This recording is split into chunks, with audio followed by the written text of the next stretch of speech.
young girl's heart, how the music can free her whenever it starts, and it's magic.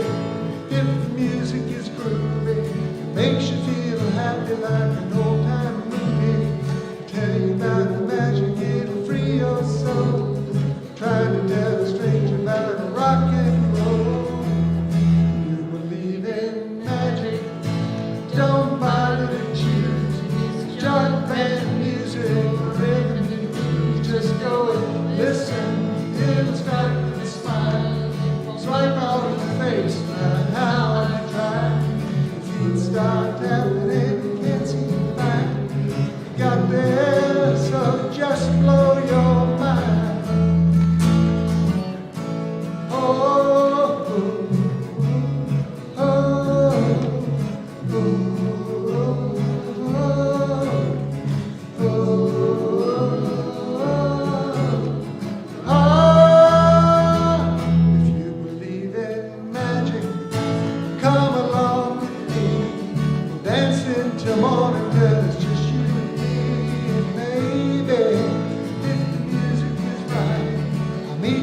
Tomorrow, so late at night, and we'll go dancing, baby. Then you'll see how the magic's in the music.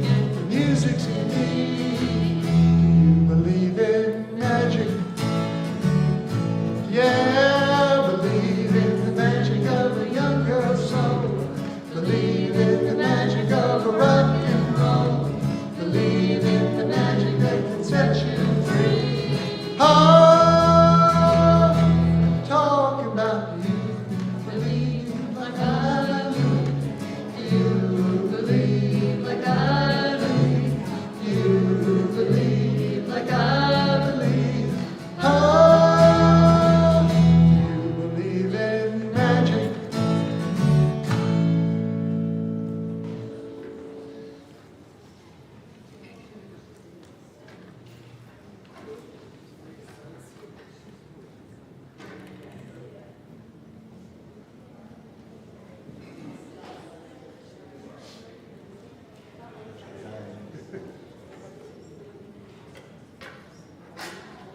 looking for Glenn.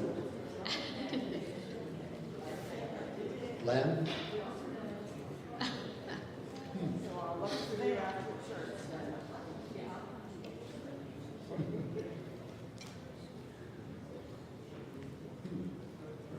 Yes, it was the second one.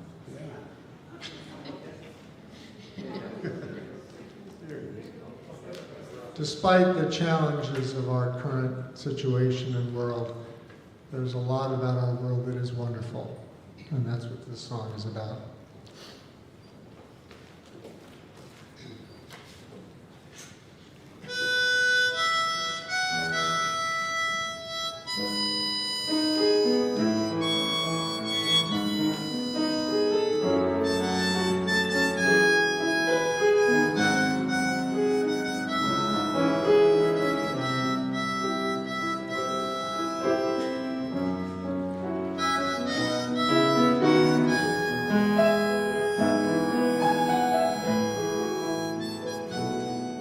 I see trees of green, red roses too.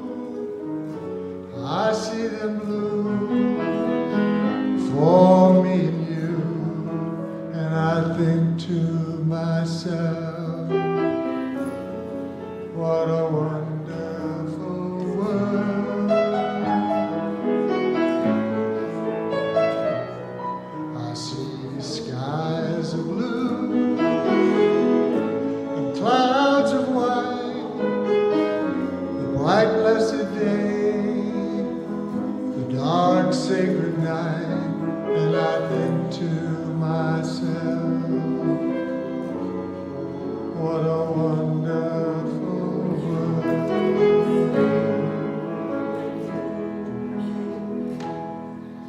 The colors of the rainbow, so pretty in the sky, are also on the faces of people going by.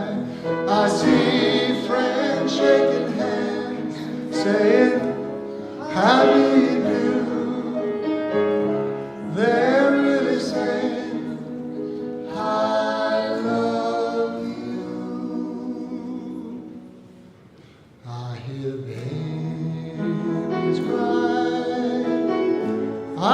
watch them grow, they'll learn much more than I'll ever know. And I think to myself, what a wonderful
the colors of the rainbow, so pretty in the sky, are also on the faces of people going by. I see friends shaking hands, saying, how do you do?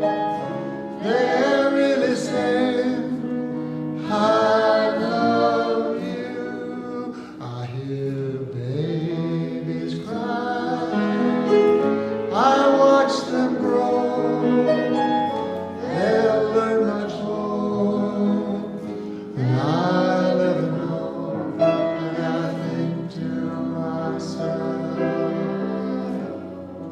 what a wonderful world.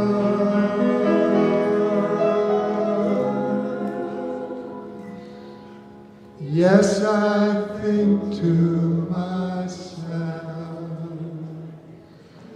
what a wonderful world.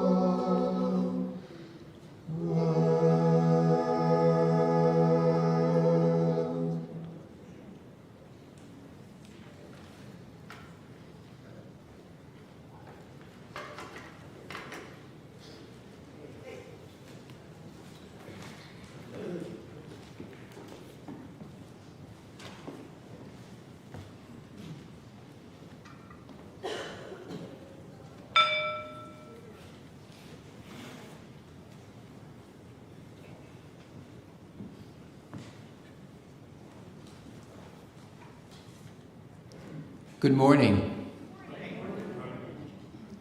Welcome to the Community Church of Chapel Hill, Unitarian Universalist. My name is Kevin Baston, and I'm a member of the Worship Associates Ministry. I especially want to welcome any visitors or newcomers to the church and call your attention to the special note for you, Welcome Guests and Newcomers, that's on the back side of the order of service. I would also like to welcome those of you attending online. Lyrics to hymns and all elements of the service may be found on the screen, and a complete order of service, including this week's announcements, is available via the link in the Sunday morning email and on the church's website. Our in-person Sunday social is held immediately following service. Please turn off or silence any cell phones during our service to maintain a worshipful experience. Now, you might note that we have some amazing new art both in the sanctuary and the commons. The artist whose work is in the sanctuary will be with us next Sunday, but the artist whose work is hanging in the commons is Betty Haskin, and she is with us this morning.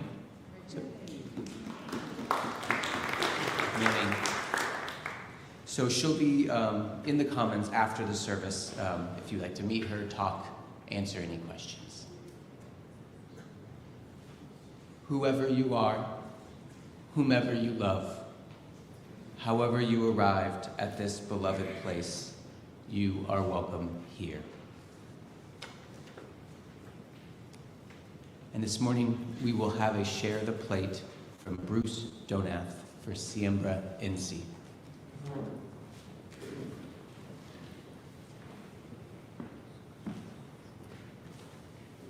Good morning. Yeah, Siembra, North Carolina, is a grassroots Latina organization founded in 2017 in response to the Trump administration's attack on immigrants in our country. Siembra has been a central force protecting immigrant communities in North Carolina and provides leadership in many ways. As you are aware, chaos that we experienced in November and December with Operation Charlotte's Web spread to the Triangle area and had these impacts. Tens of thousands of students were afraid to go to school. Workers were afraid to report to their jobs. And businesses were shuttering for fear of being trapped. Siembra, however, quickly mobilized a rapid counter-response. They launched Ojo Obrera, or Look Out, Workers, a widely shared digital map tracking confirmed sightings of ICE and Border Patrol agents. Siembra also trained more than 4,000 community members and Safety Patrol volunteers to use that system and to monitor enforcement activity. And that group includes some of our own church members. To further support these defensive efforts, our Side with Love team is currently working to bring a 4-hour training program on how to respond to ICE to the wider community of Orange County. On the offense, Siembra's Make North Carolina Work campaign has recruited over 250 Fourth Amendment workplaces, businesses that are at risk, providing training in constitutional rights to protect both employees and customers. But there's more. Siembra is also working to build long-term political power. In 2024 alone, it registered more than 5,000 new voters and knocked on over 125,000 Latina communities, positioning its working class members as a decisive force in the 2026 midterms and beyond. Please give generously for this organization. There's a QR code on the back of the order of service of online giving, or if you are writing a check, include STP in the memo line. And today, please stop by the Side with Love table during the coffee hour to speak with volunteers who work with Siembra and learn how to get involved. Thank you very much.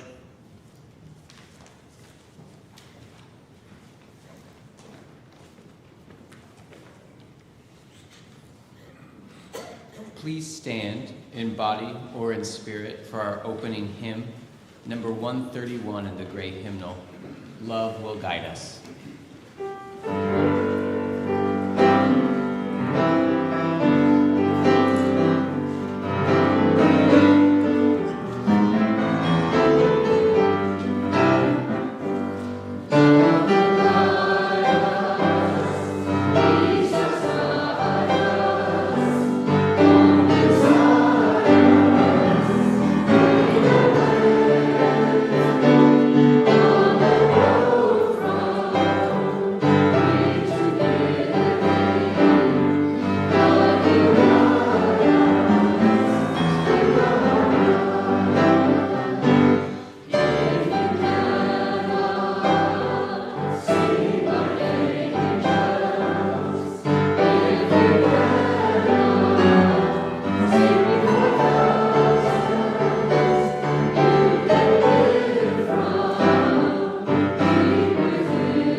In this house of worship, this place of compassion and connection, we are called to remember that we do not move through this world alone, that we are made stronger, more whole, by knowing one another. We come to know one another through our work together, through our sharing and our showing up, through our laughter and our tears. We find ourselves known through an outstretched hand, a knowing look, a poignant question. Let us rejoice in knowing and being known. Let us feel close and secure and strengthened by our connection. Let us remember our need for one another. Come, let us worship together. You will find the words for our chalice lighting in your order of service. If you wish to do so, please join me in reading them. We are weaned from our timidity. In the flesh of love's light, we dare to be brave. And suddenly, we see that love costs all we are and will ever be. Yet it is only love which sets us free.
There comes a time to every man when he must turn his back on the crowd.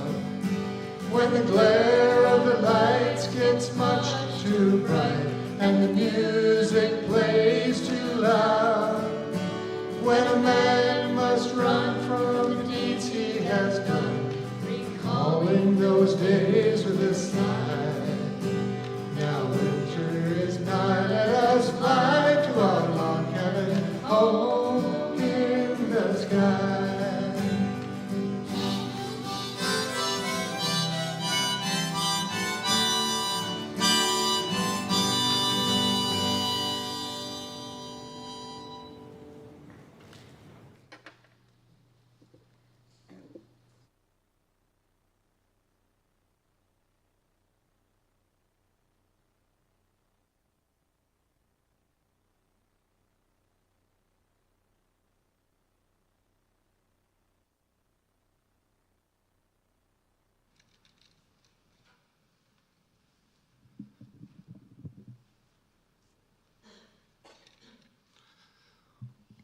Before we enter into our time of joys and sorrows, I want to place the first stone.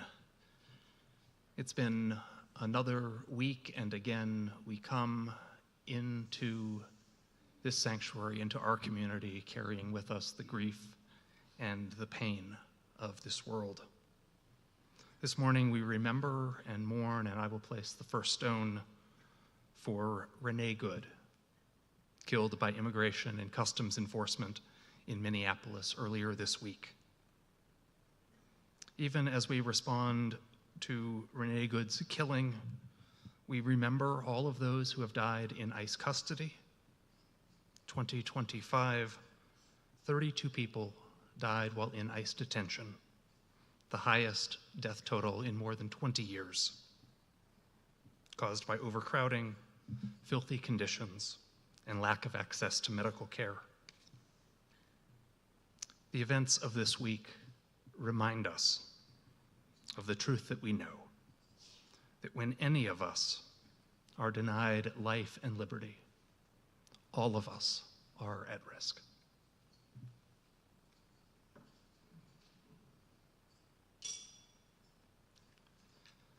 First stone is placed for those sorrows and concerns and pain that we carry.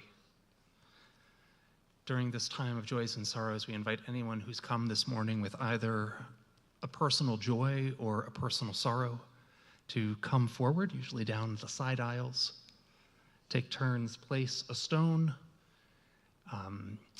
say your name, and briefly share your joy or your sorrow.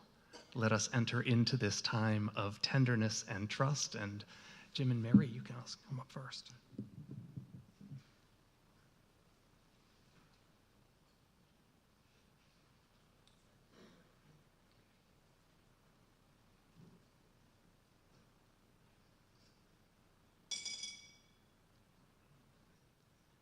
I'm Jim George. Mary George. My sister died on Christmas Eve, after 7 days after an unexpected stroke. She was in excellent health, so not only are we grieving, we're really in shock about her death. So it brings into focus the fragility of life, and we will very much miss her.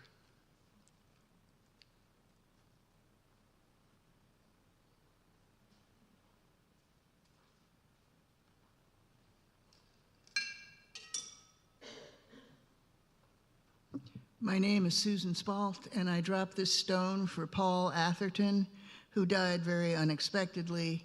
He was our first school resource officer at McDougall, spent his life helping kids. He was way too young. He brought humor and dedication to his job and was particularly helpful to all of us after Columbine.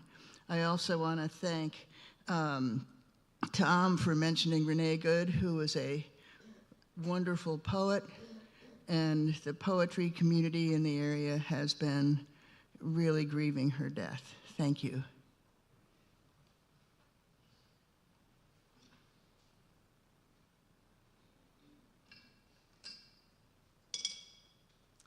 I'm Jane Proven, and I'm lifting up one of my dearest friends from my college days, Janet Battisti Eamon, one of my wild women friends. We get together, the 5 of us, we were all in a sorority together about every year or so, and she's just been diagnosed with stage 3 pancreatic cancer and is in for a very grueling treatment program, and it's not a good prognosis, so we are all very, very worried and keeping her close to our hearts. I hope you will do so too.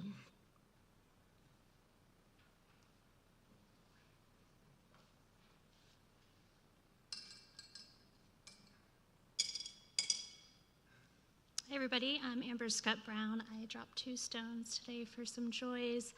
After a very long time of late nights, have finally completed my bachelor's degree in business so I can escalate in my current career path. And then the same week that happened, an opportunity opened up that I will actually be able to apply for a promotion. So I'm going through the interview process for that. So keep your fingers crossed for me there. And then also my father-in-law moved down from Pennsylvania, and we've been trying to pull strings to get him down for quite some time, and it's finally happened. So we're grateful to have him close to us now.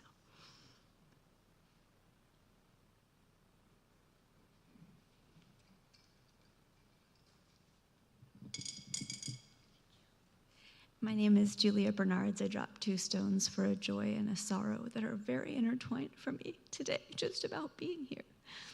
Sorry.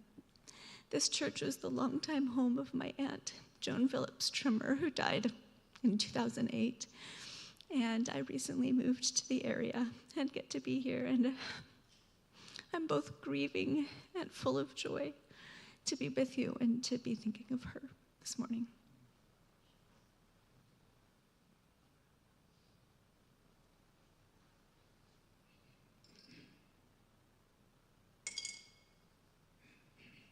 Hello, I'm Jean Lemkow, and I put a stone in for the sorrow I feel for all the people who do not feel safe enough to come out and demonstrate, and for whom their safety concerns are realistic.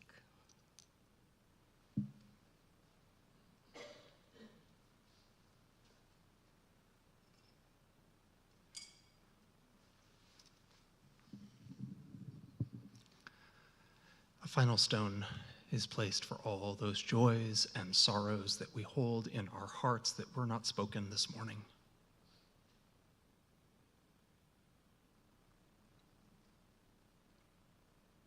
Won't you join me in a few moments of prayer and meditation? Spirit of life and love, we come carrying with us sorrows, worries, disappointments, and challenges. We hold in our hearts each person who is grieving a loved one, each person who is caring for a friend or a family member with a healthcare concern. We hold in our hearts our joys and our strivings. We hold the gifts of art, of music, of learning, of work, of activism.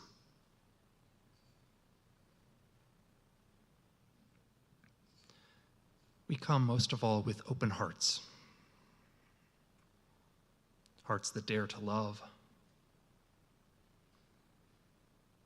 hearts that reach out beyond where we may be comfortable, hearts that remind us of the depth of our connections. As we hold before us a few moments of silence, I invite us to hold tenderly the joys and the sorrows that dwell within our own hearts. Let us take a few moments to connect with our prayers. Won't you be still with me for a few moments?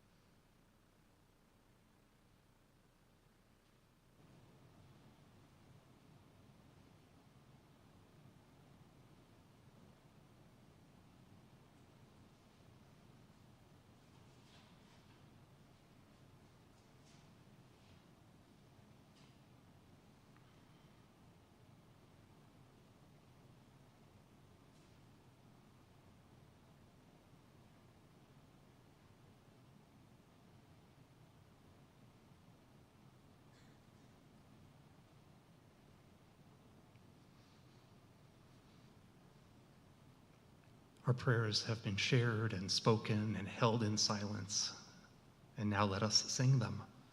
Our next hymn is one of my favorites. It's number 1053 in the Teal hymnal. It's called How Could Anyone? And it is a song about love and intimacy.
Our reading this morning is adapted from Ross Gay, who writes,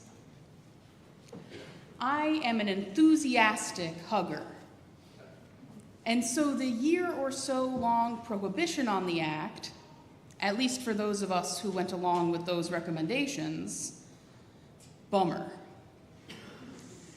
I recall the first time I hugged someone, not my partner, in the interim was in the co-op. And when we hugged, well, let's just say my body noticed.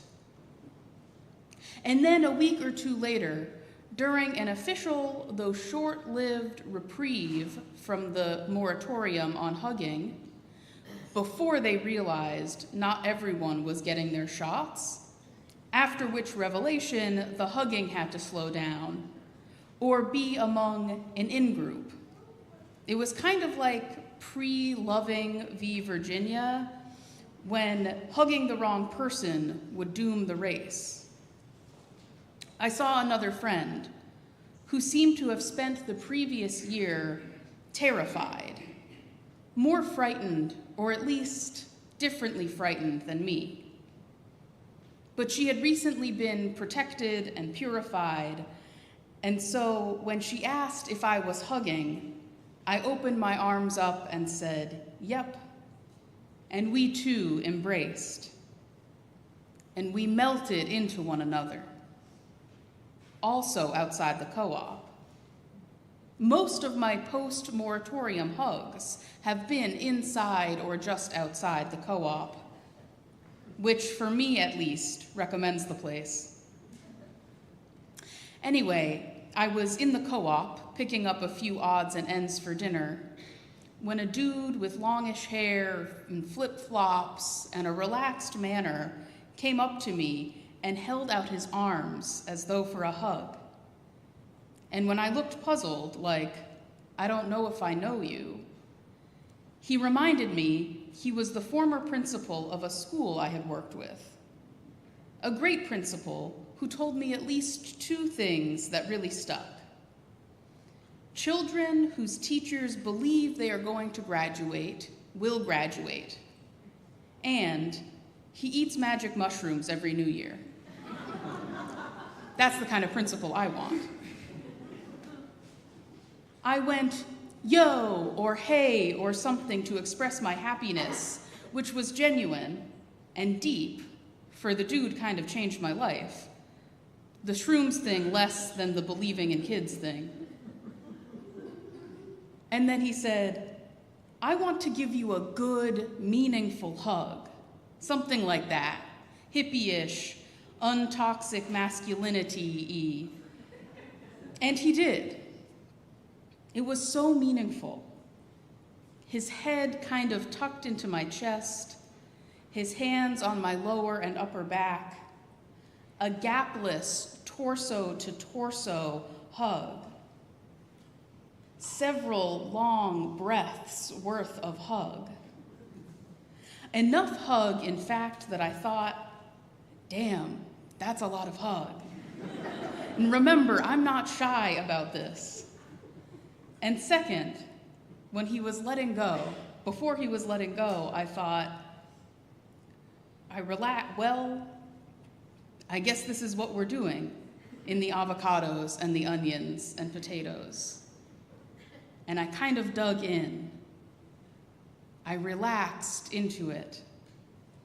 Several more long breaths of hug, after which we had a brief but eye contact-y conversation, still 2/3, maybe 3/4 arm in arm.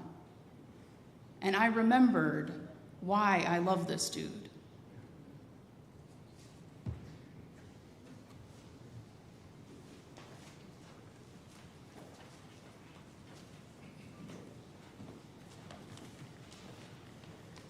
Freely have we received gifts that minister to our needs of body and spirit. Gladly we bring to our church and its wide concerns a portion of this bounty. If you wish to donate online, there is a QR code on the back of the order of service, and there's information on the church's website. Today our generosity extends beyond our walls as we give to today's Share the Plate for Siembra NC. Remember, you can donate online, or if you are writing a check, please write STP in the memo line. We will now receive the morning offering.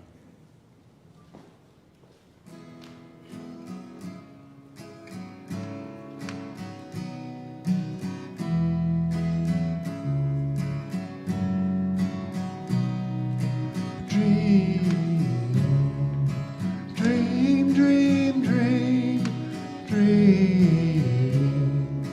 dream, dream, dream, when I want you in my arms and I want you and all your charms whenever I want you.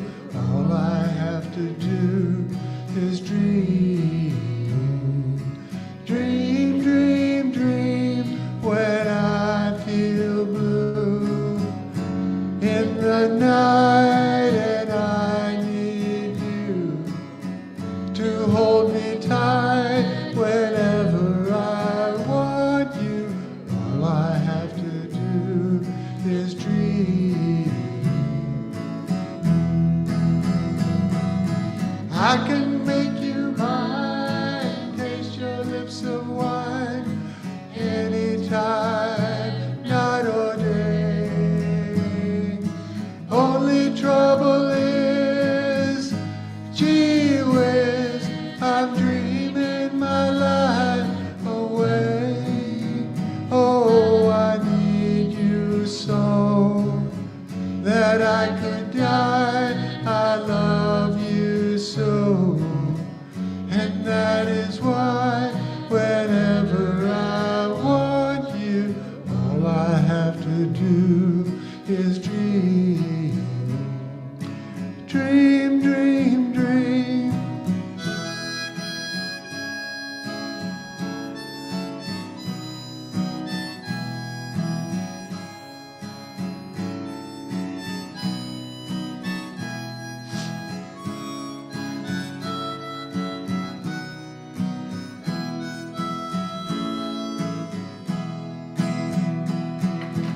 I can make you mine, taste your lips of wine, anytime, night or day. Only trouble is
While I was thinking about this sermon, I kept thinking about a worship service 3 years ago, this month, in fact, that was one of my all-time favorite worship services.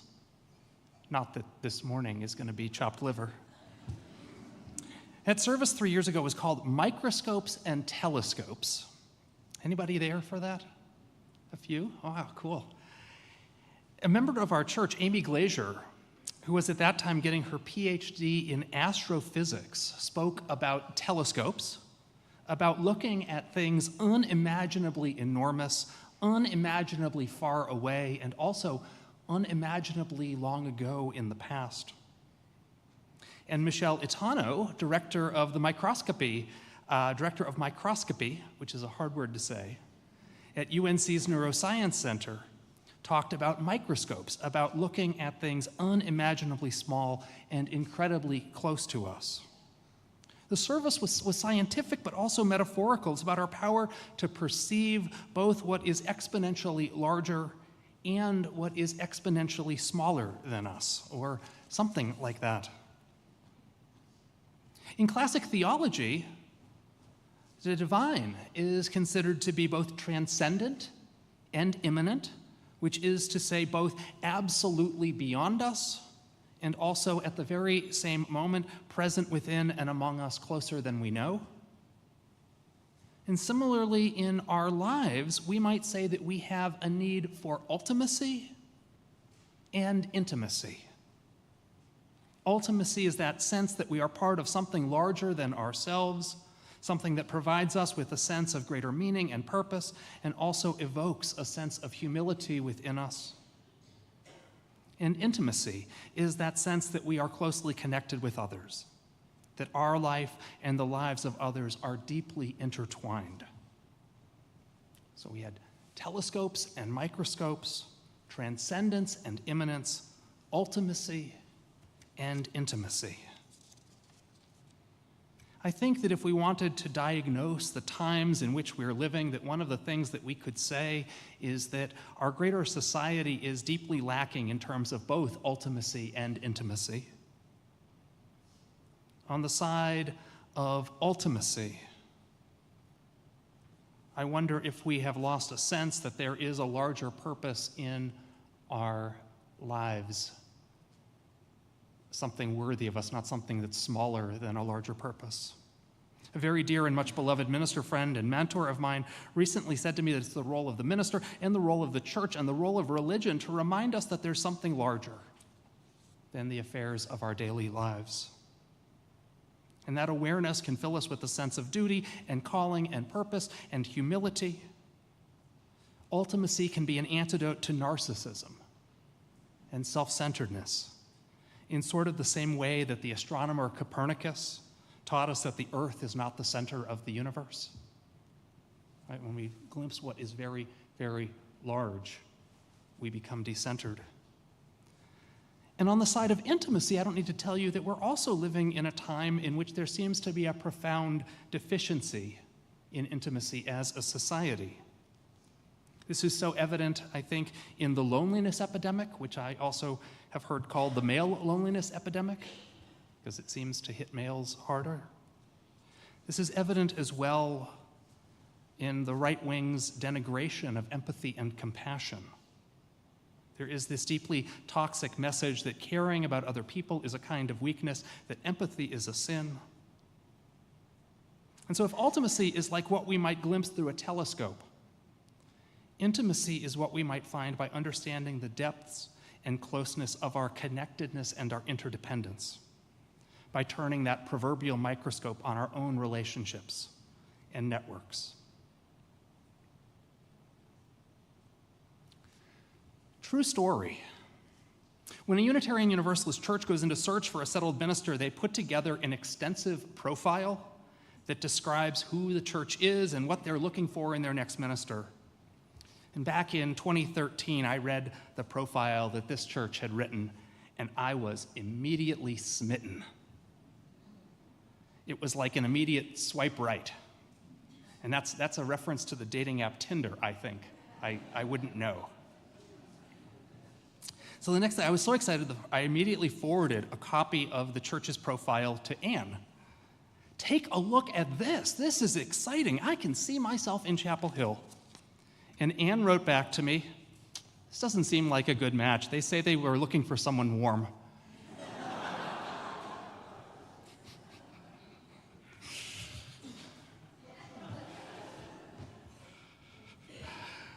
Where was I? The longing for intimacy.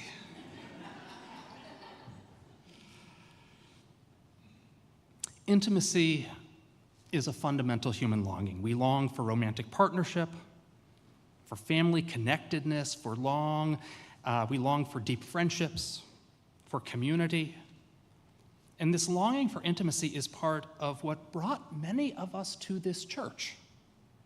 Rachel Rose is our director of membership and communications, and she tells me that when she asks new people what brings them to church, one of the most common answers, if not the most common answer, is that people come because they feel a hunger to be a part of a community, which I think is a type of intimacy. And not only that, I am struck by the strategic plan of one of the largest Unitarian Universalist congregations in the country.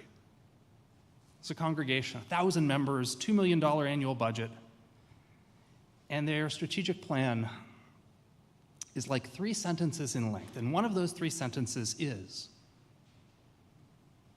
our goal is that the people of our church develop the skills of intimacy that let them go deep quickly with strangers. Isn't that fascinating? Our goal is that the people of our church develop the skills of intimacy that let them go deep quickly with strangers. I find that striking that this church, one of the leading churches in our movement, declares that intimacy is one of its highest goals and that helping people become better at intimacy is one of its core objectives. And not just that, but the focus is on becoming better able to form intimate connections quickly with strangers. That's wild. I'm actually kind of curious about this. I'm not asking for a show of hands here. Sometimes I ask for a show of hands, and other times that puts you on the spot too much.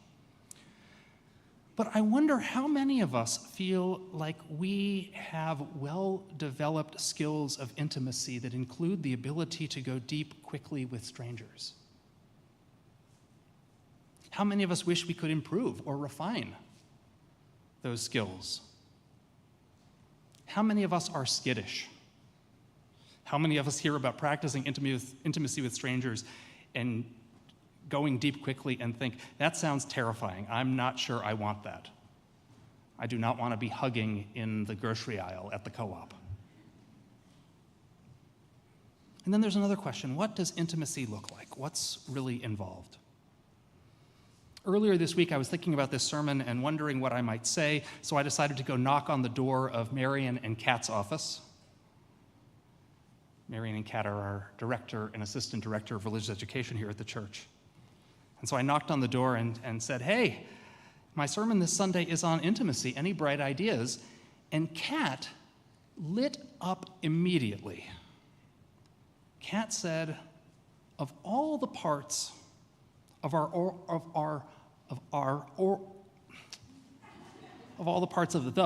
whole lives human sexuality program, intimacy is my favorite thing to talk about. That's what Kat said. Kat went on immediately to the Our Whole Lives curriculum and pulled out a handout, and the handout described different circles of sexuality: health, identity, sensuality, and intimacy. Handed me the handout and said, intimacy is my favorite circle. Inside the circle is what we teach our young people. In fact, Kat told me that in one of our Whole Lives classes that's happening right now, they're actually doing the circle of intimacy this morning. This is what we teach our young people, that intimacy involves caring, sharing, risk-taking, vulnerability, self-disclosure, trust, and reciprocity. Intimacy, the curriculum states, is the experience of mutual closeness with another person. And I think this is a good definition for intimacy, whether relationships are romantic or platonic. And I want to riff just a little bit on two of those different aspects of intimacy. I want to talk about the vulnerability piece, and I want to talk about the mutuality and reciprocity piece. First, vulnerability and risk-taking. And here I'm riffing on the work of psychologist and researcher Brené Brown. Brené Brown famously wrote that she studied people's experiences and found that the people, she said, the people who have what I want, namely wholehearted living, are also the people who practice vulnerability. She said that everything that makes life worth living and everything that deepens our connection with others is created by our own ability to step out and to risk something, whether that's risking shame, risking rejection, risking not finding reciprocation. Being able to admit who we are rather than kind of conceal it and deny it from other people. She mentioned how with many relationships, it's that ability to say, I love you first, not knowing whether the other person is going to say it back, that is that act of vulnerability. And she, even in her research, tells a story she was doing shame research and people, keeping things hidden that they're ashamed of. And she talks about a man who was downsized, who lost his job, and continued to pretend to go to work every morning, put on a suit and a shirt and a tie, left with the briefcase, went to the coffee shop and did applications. He said that, told the researcher that his friends knew, his family knew, but he just hadn't told his spouse yet because of fear of that sense of being rejected. We do this, we hide the truth of who we are, but it's only through our vulnerability that we form deep and intimate connections. I also want to say a word about the mutuality and reciprocity part. When I was in divinity school, there would come a time about a month into the fall semester, 4 weeks into the fall semester, when there would be this epidemic of elbow touching. I don't know if you experienced this or not. And I was like this one week, and suddenly like 4 different people came up to me and touched me on the elbow. And 3 of the 4 kind of looked deeply in my eyes and said, "How are you really?" And I put it together and I realized, oh, that's like a skill that they had learned in the pastoral ministry class. And I found this creepy. I considered getting a shirt that was like no elbow touching.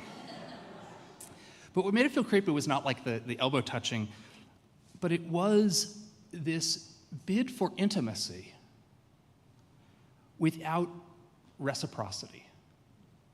Without like, I am this,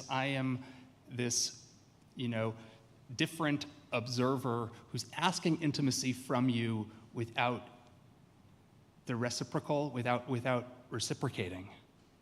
There was this weird power imbalance, and I responded to that bid for intimacy by like pushing it away and being like, don't touch my elbows. But what we teach our kids in OWL in this sense of intimacy, that intimacy has to be mutual and reciprocal. It needs to be a two-way street in which we give but expect, or give but are also open to receiving. This means sometimes having to be vulnerable, to be the person who speaks first. And often it means doing the opposite, having to be the person who plays a smaller role in this interaction, allowing others to take up space.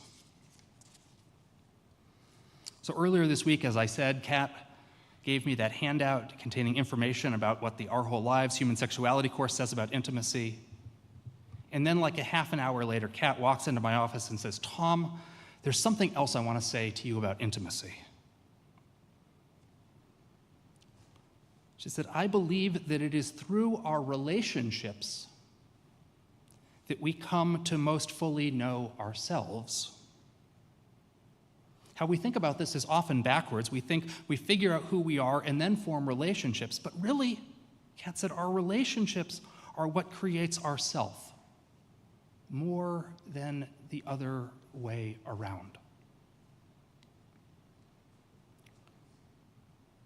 There is a basis in reality for this, that we can think and think and think and logic and read and cogitate and come up with ideas. But it's only when we meet and encounter others,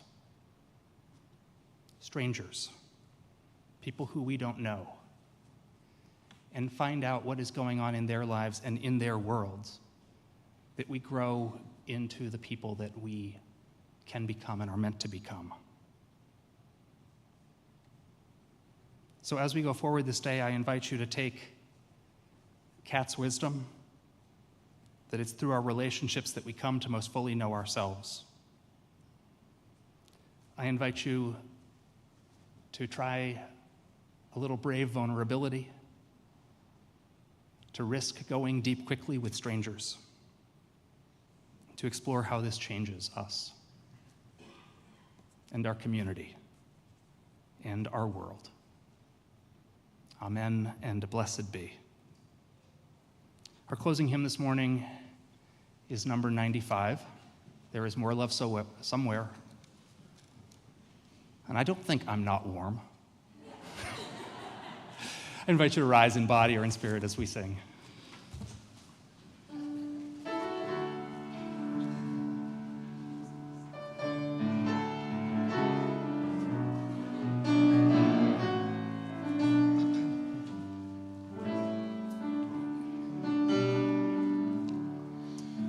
There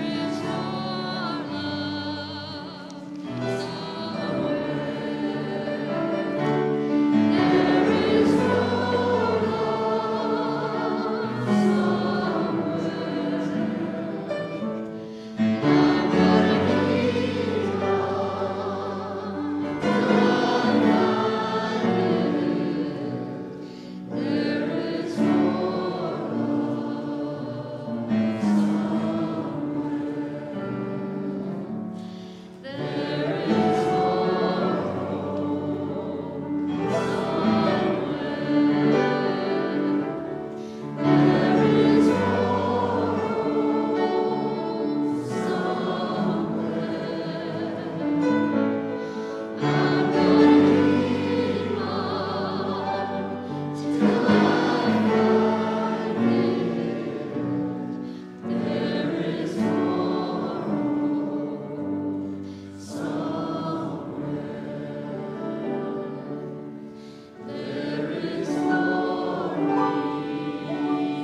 The words for extinguishing the chalice are in your order of service. Please join me if you wish to do so. We extinguish this flame, but not the light of truth, the warmth of community, or the fire of commitment. These we carry in our hearts until we are together again. Let's take one moment to acknowledge and thank all those who contributed to making our service worshipful this morning.